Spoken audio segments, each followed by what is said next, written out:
కానీ ఈ బంగ్లాదేశ్ పాకిస్తాన్ లాగే విశ్వాసం లేని దేశం. వీళ్ళు సహాయం చేసిన చేతినే నరికే మనస్తత్వం కలిగిన వాళ్ళు. అయితే బంగ్లాదేశ్లోని ఇస్కాన్ చీఫ్ అయిన చిన్మయి దాస్ని అక్కడి పోలీసులు అరెస్ట్ చేశారు. ఎందుకో తెలుసా? ఇతను ఆ దేశంలో హిందువులపై జరుగుతున్న దాడుల్ని ఖండించినందుకు, హిందువుల తరపున నిలబడి పోరాడినందుకు. ఆ దేశంలో ఉన్న ఇస్లామిక్ రాడికల్స్ హిందువులను టార్గెట్ చేసి చంపుతుంటే అక్కడి ప్రభుత్వం, పోలీసులు, మిలిటరీ కానీ ఎవరిని ఏమీ అనట్లేదు. కానీ అక్కడి హిందువులు తమను తాము కాపాడుకున్నప్పటికీ వాళ్ళపైన లాఠీ చార్జ్ చేస్తున్నారు.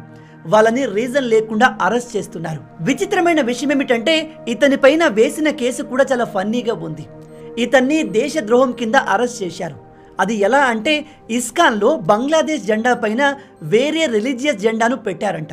అందుకని అది దేశాన్ని అవమానించినట్టు కాబట్టి ఇతన్ని మేము అరెస్ట్ చేస్తున్నాము అని చెప్పారు.